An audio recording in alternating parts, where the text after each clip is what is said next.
Hello, fairy tale friends. It's your second favorite Tara and Ryan's Princess Diaries host, Ryan, coming to you from an undisclosed location.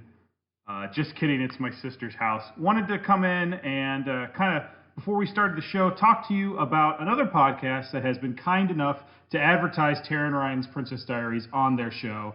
If you enjoyed the Black Cauldron episode of our podcast, or are yourself a big Dungeons and Dragons nerd like me and Chloe, please take a chance and check out Dice Shame, a great actual play Dungeons and Dragons podcast going through Storm King's Thunder, a module that I myself really enjoy. If you're into good fantasy storytelling, a lot of laughs, some bad language, parents, so watch out for that. But just a great group of people who are out there doing a really fun podcast. One I listen to. It's one of probably my top podcasts I listen to when I'm not re-listening to Tara and Ryan's Princess Diaries. But if you, like I said, they were nice enough to give us a shout out on their podcast, so we'd love to send some of our listeners their way if that's what you're into. Give it a shot. I love it. You'll love it. If you don't love it, I will give you your money back. That's a guarantee from me. So as soon as you're done listening to this episode, check out Dice Shame wherever you get your podcasts. But until then, it's time for some fairy tale mail.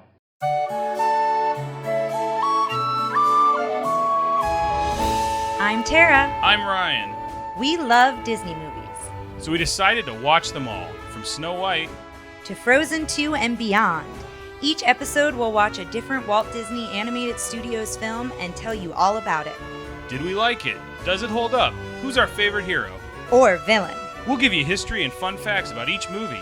And sometimes we'll invite our friends to watch along with us. So put on your tiara or your evil crown and join us on our adventure. This is Tara and Ryan's Princess Diaries.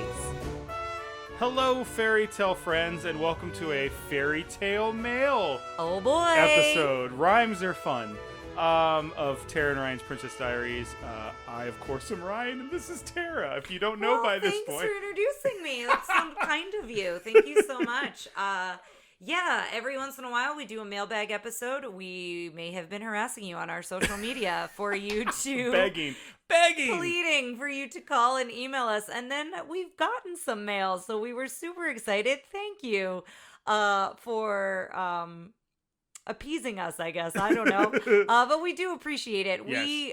One of the things that makes us better on this podcast, as well as is something that I think is both important to Ryan and I, is sharing opinions and sharing people's theories and finding out more. There's always so many deep dives you can do on any given movie that we've done. Yes. I one of the things I think about a lot is one of our friends, Allison, told me once. I asked her if she listened to our podcast. She does not, so she won't hear this. Mm-hmm. But she said she doesn't like to listen to podcasts typically because I don't need to hear another white male's opinion on something. Yeah. And I think about that a lot. And so I think a lot with this podcast is we try to bring in a lot of different voices to have their say on here.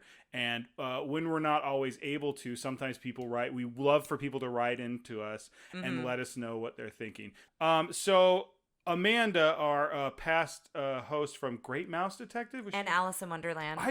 Alice in Wonderland, but she was like, said something about Great Mouse Detective. I don't know why, like, my brain has just removed that movie from my head. I remember it was a great episode. His great villain song telling that was like. I also think my body is willing to dump it because of that weird fear I had for Fidget. Oh, so yeah. I'm wondering if that has something to do with it. That might be, but a future guest as well. She'll be back with us soon. Yes. So when we did the Little Mermaid episode, I asked the question, is Sebastian racist? And we had a little bit of a talk about that. I believe Amanda came at a good point that while it may not be flat out racist, there is some racial insensitivity with it. And I'm just going to go ahead and read her email straight. Yeah, that'd be great. Hey there. I just listened to you. Just want you to think of Amanda's voice saying, yes. Hey there. I listened to your Little Mermaid episode. I have some thoughts on the ethnic representation of Sebastian. I do feel his portrayal is racially insensitive, and here are the reasons why I say that. First of all, although his voice actor was a black man, he is the only black man in the cast, which leads to the perpetual tokenizing and the stereotypical role of black folks in entertainment, especially one as a role as the comedic relief. Looking back into minstrelsy as well, this was the role of black actors, to be the comedic foil of the comedic friend who touts about how lazy he is, which Sebastian does is Under the Sea. Sebastian is a better character in general because I agree he does have an arc, but it still plays into the pattern of minstrelsy that I think should be called out. I want to quickly address the then why don't we call out the French accent. I want to echo what Ryan said to this response and emphasize everything that I said above. It is because of skin color and country of origin as it should be. Because of the historical portrayal of black people in media, Sebastian contributes to oppression of black bodies, even if, and perhaps especially because, it is a subtle power move of black representation, and one that has been widely accepted and never questioned since the popularity of this movie. Third thing, and I promise this is the last thing. That was her words, not me. Yeah. I was not editorializing. The use of calypso and reggae style in this music written by a white man. To me, this contributes to the appropriation happening here, taking a genre of music that belongs to a specific culture being portrayed on screen as a character of that culture and telling the only black man on set to sing it. Just plays into the cultural insensitivity at play here. I take the same issue with The Princess and the Frog, which although there is much to love about this movie, Disney still chose to hire Randy Newman, a white man, to compose the music. Something that is deeply and historically rooted in New Orleans jazz, Zydeco, and therefore black bodies. A huge, huge oversight, even though the music still slaps. Would still slap if it came from a black NOLA musician. Anyway, that was long, but I felt like I had to share. Can't wait to watch the completely historically accurate, non-anachronistic Hercules with you both. She will be back for Hercules. Much love, Amanda. She has a follow-up. Another thing to add to the trope character, Sebastian, the only person of color, is essentially a servant to the mer people, assigned to do all their, especially Ariel's, bidding. Okay, I'm completely done now. What do you think of all that? I know this is the first time you're hearing it, so it may be... Oh, no, it's not. You sent read it to me. That's right, yes, so I have read it. No, I really appreciate her opinion and her voice on it, and I hear what she's saying for sure. And I think it's really easy for me growing up as a child in the 90s in a predominantly white, area and all of that. I think, when she says white right area, she means white, comma, right, question mark? Oh, She's not talking about white rights. Yes. Oh, so sorry. Please, yes. No. White right? Yeah, no, that's totally, no. Not what she meant. Please, no. What I'm trying to say is it's easy sometimes to excuse it's harder. it. I don't want to say it's easy to excuse it. Sometimes it's harder for me to see it right away. Yes. I don't want to say it's easy to excuse it. Maybe that's the same thing, but that's not how I feel. Yeah. I feel that sometimes I need somebody to say, "Hey, have you thought about it this way?" And I'm getting better with that. But I do think that that's something that all of us as a people, no matter what our background, I think we may have blinders on. Absolutely. For anything, right? I'm not saying you have the same blinders as a listener that I do, but I think we all have those blind spots. And I really appreciate the conversation she brought to the table. And I think it was an important thing to share. I don't know where you feel on it. I think it's important to understand the faults in your favorites. Yeah. And also to recognize that just because a black person was cast in it doesn't mean that doesn't mean it makes it okay, because there's still a trope there. There's still some maybe other problematic issues there. Black people have been getting jobs for a long time in Hollywood, and they've been a certain casting choice for most of that. Yeah. Doesn't make it right. Mm-hmm. And while I do enjoy Sebastian quite a bit, it's good to think about that and to, not just, the next time when we focus on this, the next time you write a character like that, you can make those changes to make them a better character. And you can also see it clearer, right? My blinders have kind of been lifted a little bit by that email. So I do think it's important for us to share it. And I think one of the things we strive to do on this podcast is to, I don't want to say call out, but is to bring it to the forefront. Yeah, bring it to the attention of everybody who's listening, and have you look at it and think about it from a different perspective. And we, as usual, thank you, Amanda, but we want to encourage you guys that if you see things we're missing because of that, please let us know.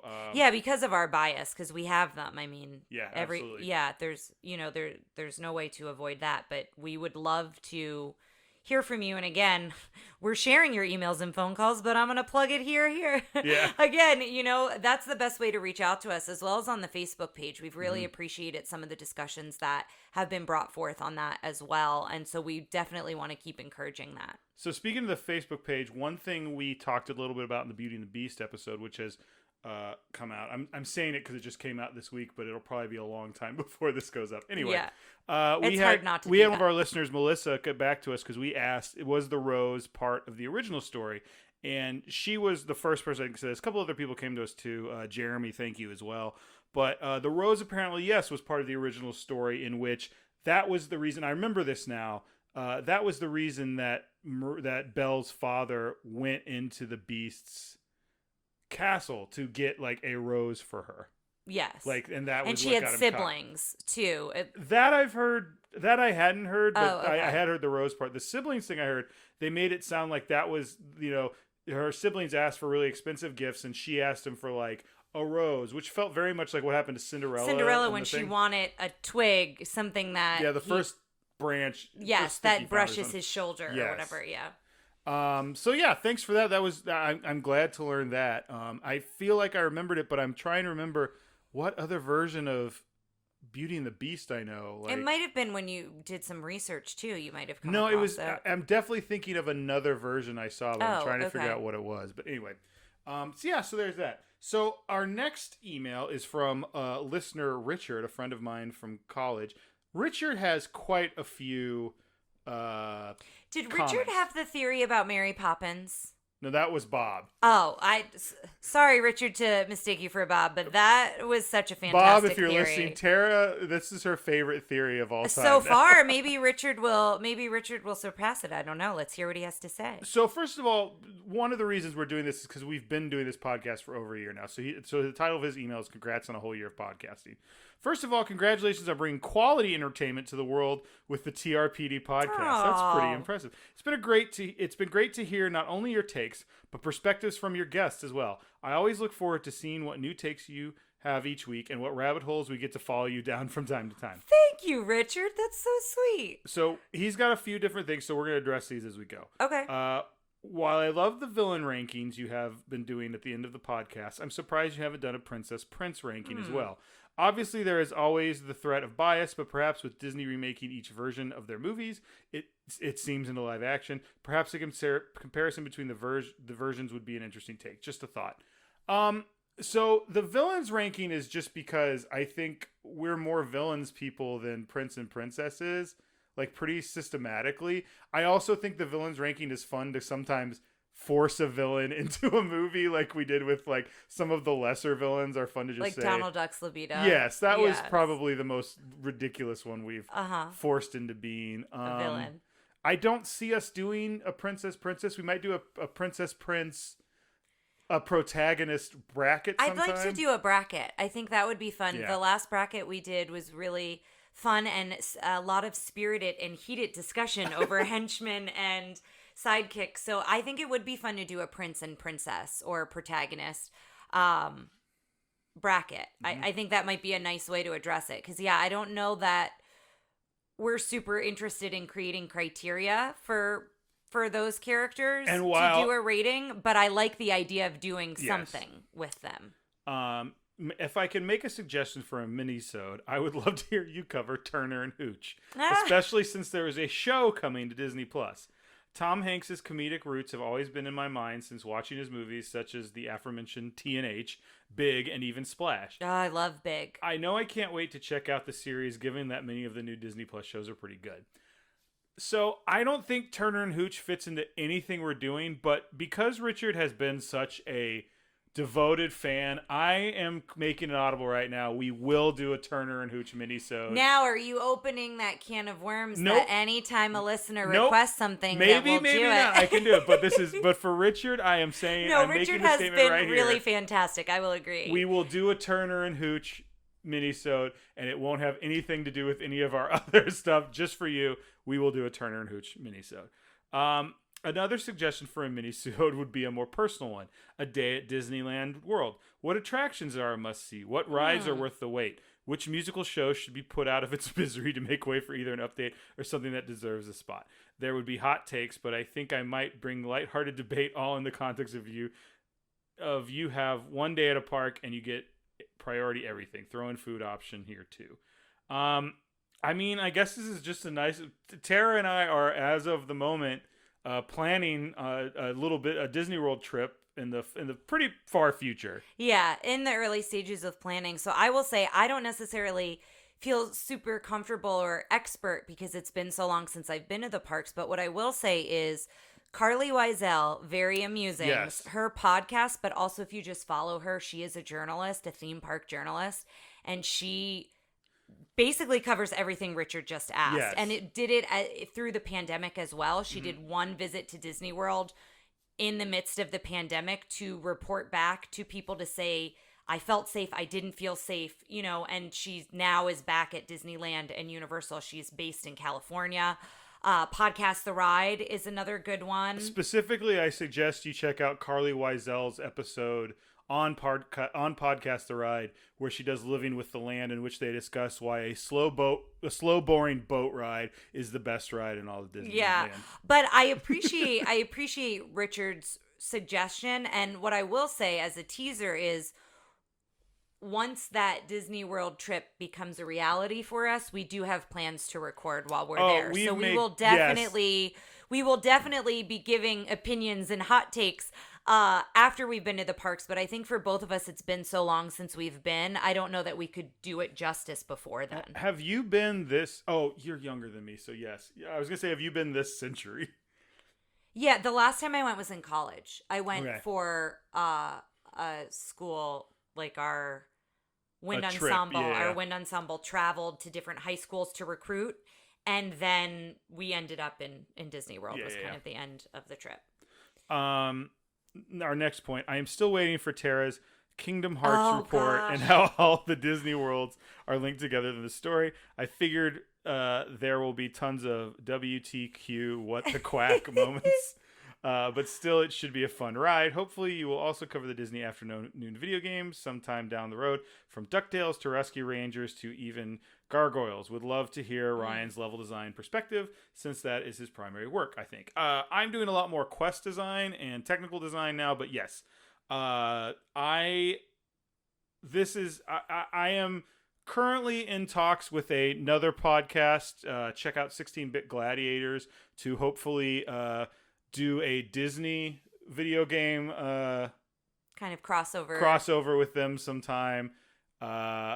Just early talks. We'll see if that happens. If not, we will definitely have a mini-sode on it. Yeah. Also, I have not forgot about Kingdom Hearts, and I appreciate you wondering. I just have not played anything recently, so I do thank you for the reminder, Richard. I will get back on it. I think the last part I did in Kingdom Hearts so far was either Ursula or Nightmare Before Christmas Land. I think it might have been Ursula, because Giant Ursula was like way harder than she needed to be beat, but I did finally beat her.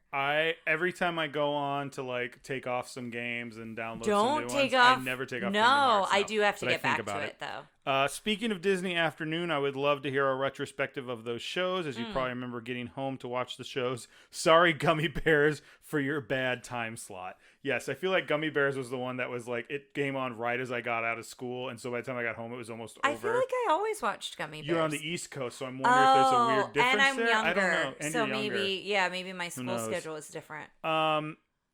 We have talked about doing a mini-sode for each different one. We're trying to think of a good format to do that. So if you have any ideas, let us know. My thought was to watch like the first storyline of every show. So if it's like a 2-part episode, we watch that. Or I think the Gargoyles one is like 4 episodes is the first storyline. So like we do that and we talk about that. Or there's a podcast called Too Long Didn't Watch, where they take people who haven't watched shows and they make them watch the first episode and the last episode. So someone didn't watch like Breaking Bad and they did that. Oh, wow. Which is to me is like sacrilege, and I can't imagine doing that, but I'm wondering if this is a good way to do it. To do that? Yeah, I'm not sure. I don't know. So if you guys out there have a good way you could think of like what we should watch, because we're not gonna watch the whole thing. Yeah, this is too much. It's too much time commitment in that area. But I will say we have been thinking about Disney Afternoon, especially since we've recorded a Goofy movie, which will be out eventually. So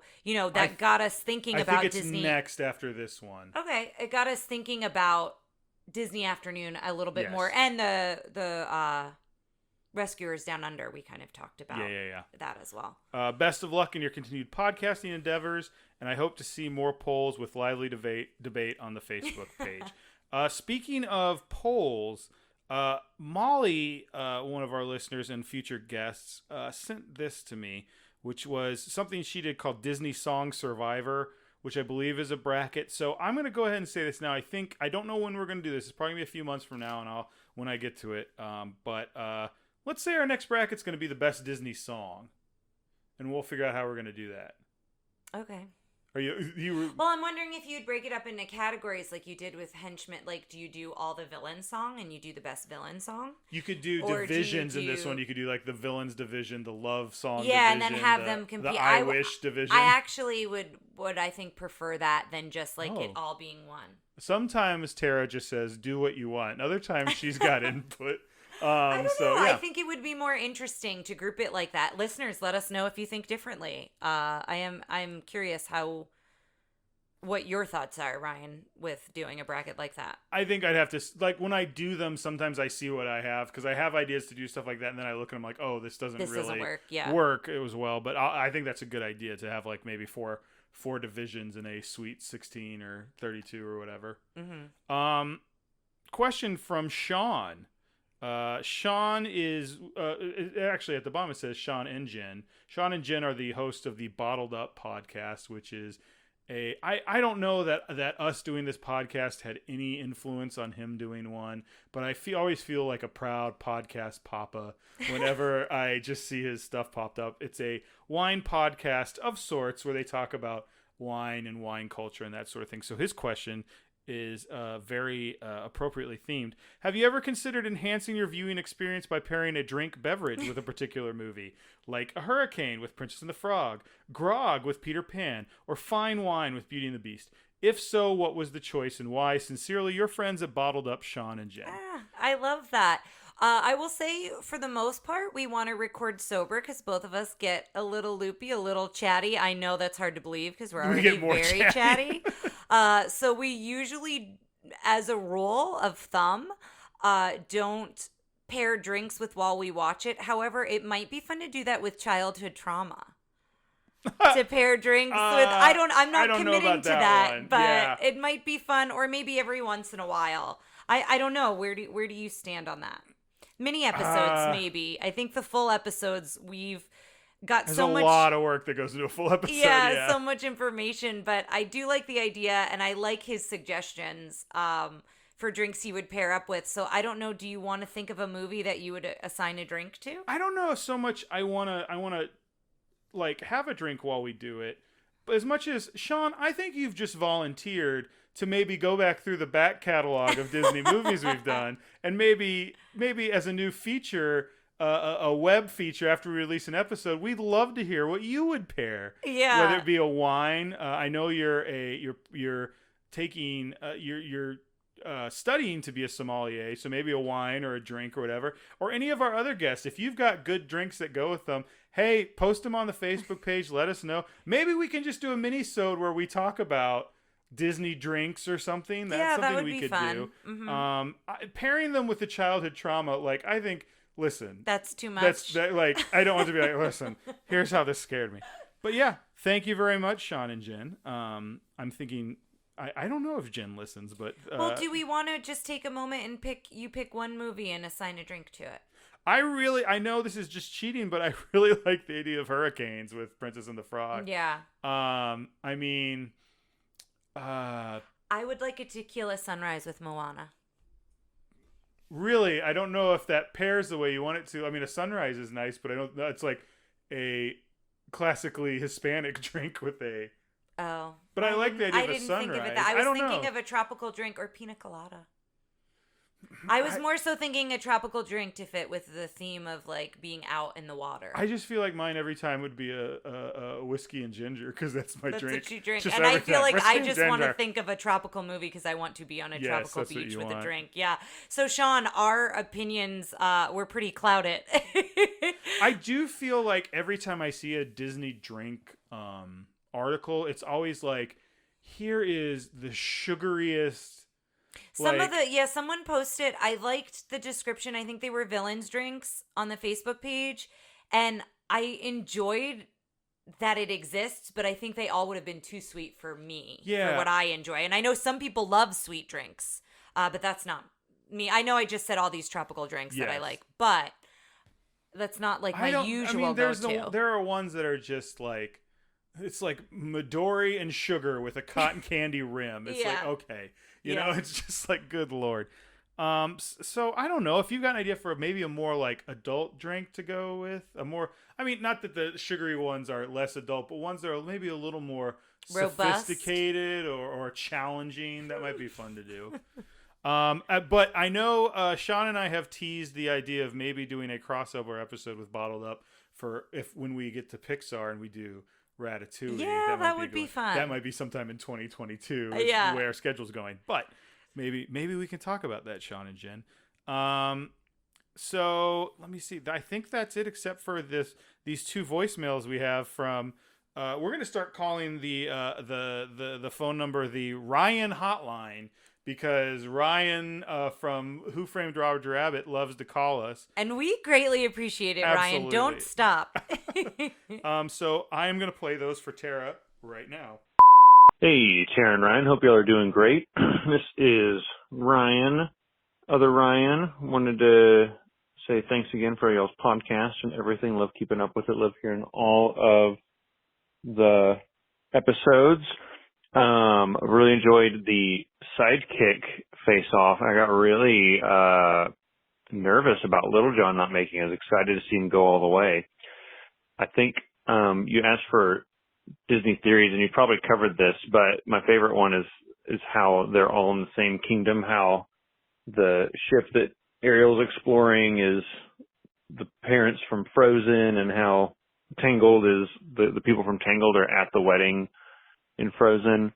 But the one that beats that a little bit, by just a little bit, is the Pixar theory that they're all in the same universe, and that by the time Cars happens, that they've just evolved past humans. Like there's been some cataclysmic event, and now the machines have taken over. But everyone has Pizza Planet and Dinoco, and if you watch it, they all make sense. Maybe Dinosaur is just the one that's like starts all the oil being made billions of years ago. I don't know. Those are my theories. I hope you guys are doing well.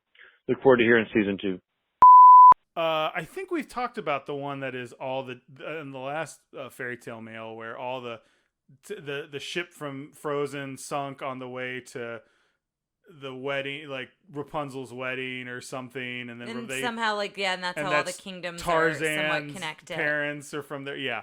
So we've talked about that one. The Pixar one we haven't talked about. I looked at the website. I'll just put the website up because it's too complicated for me to explain here, especially since you haven't seen some of the Pixar ones, specifically Wall-E, which plays a big part in it. Yeah, I know. I need to see. Well, So I guess we will we're going see that to one. after Yes. we do. I think we've made it pretty clear that after Disney, we're going to go back and pick up the Pixar ones we've missed.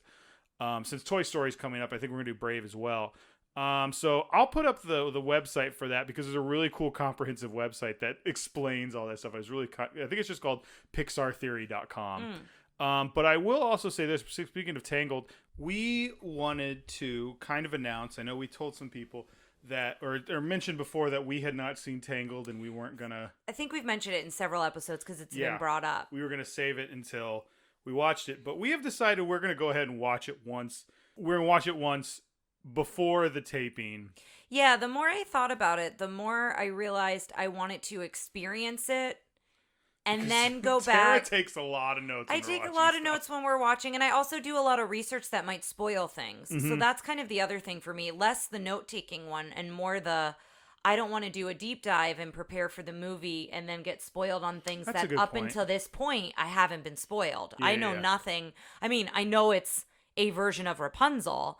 Besides that, I don't know anything. I don't know anything about the villain.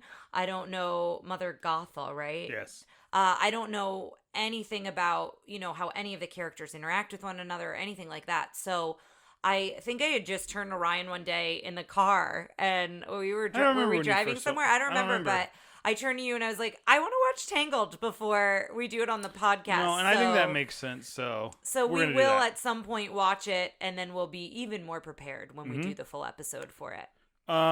So, and here is another another voicemail from Ryan and a mystery co-caller. So here we go. What's your favorite princess?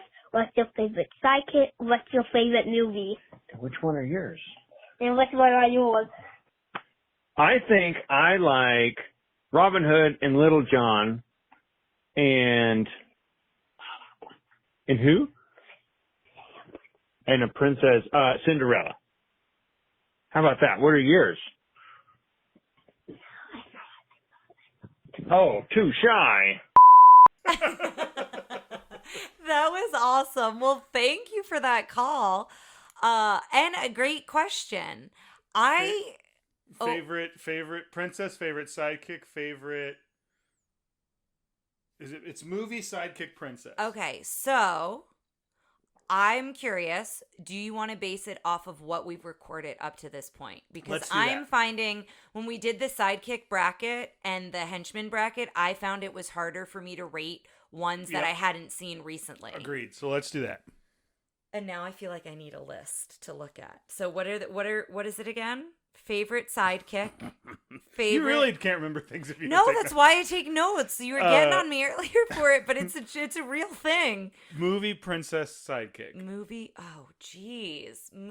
princess sidekick. So my movie remains Robin Hood. Which, spoiler to you, the Blu-ray was on sale for $6 today. So we own it? Yeah, it's coming. Okay, listeners. This is a tough one for me because I've talked about how my gal was Maleficent. My movie was Sleeping Beauty. When we got to that episode, Little Mermaid really shook me in the way of how emotional I was and how connected I was to that film. Mm-hmm. That it's a toss-up for me, but I think I'm leaning towards Little Mermaid versus Sleeping Beauty because of how I connected with it presently. I think Aladdin is a better movie and is probably my second favorite movie now that we've watched it. I didn't realize how much I liked Aladdin. Mm-hmm. But in the same way that Return of the Jedi, well, probably not what I think is the best Star Wars movie is my favorite Star Wars movie because of my experience with it growing up. Yeah. Same way I feel about little Robin Hood. Yeah, I understand that. And I think that's where I gravitate towards Sleeping Beauty, but that's where I'm torn at the moment, I would say. I would say that the sidekick bracket really changed. Like, I don't know who I think Abu was up there, but like Lil Jon's my favorite sidekick. I started really coming around to him, and he won the whole thing. So hey, I just love that he's legitimately, like, sometimes there feels like there's a weird like master pet dynamic with some of them, and like Lil Jon is legitimately like Robin Hood's best friend, and like I love Lil Jon. Yeah. Who's your favorite sidekick? I've got to like think through them. List me some movies. I like Sebastian, Abu, The Magic Carpet, Timon and Pumbaa. Is Hey? Oh, we haven't done it yet. It was like, is Hey? Ryan, you've stumped me. Just pick one. No one's gonna know if you're telling the truth or not. Joanna. Listeners, Joanna's not a sidekick; she's a henchman. Listeners, I have cut out legitimately 30 minutes of dead air. Just so you know. It's not 30 minutes, but it has been I a went long up time. and I mowed the lawn. I came back. I guess my brain continues to go back to Lumiere and Cogsworth a lot. So I'm going to say Lumiere. I think you have a fondness for Lumiere, especially because of your brother. I do. My brother was Lumiere. And Jerry Orbach. And Jerry Orbach, the two most important men in your life. So I'll say Lumiere. It took me a long time because I think I don't always think of the sidekicks immediately all the time. So that was a tough one for me. Who's your favorite princess? I'm going to say of the ones we've seen so far, Ariel.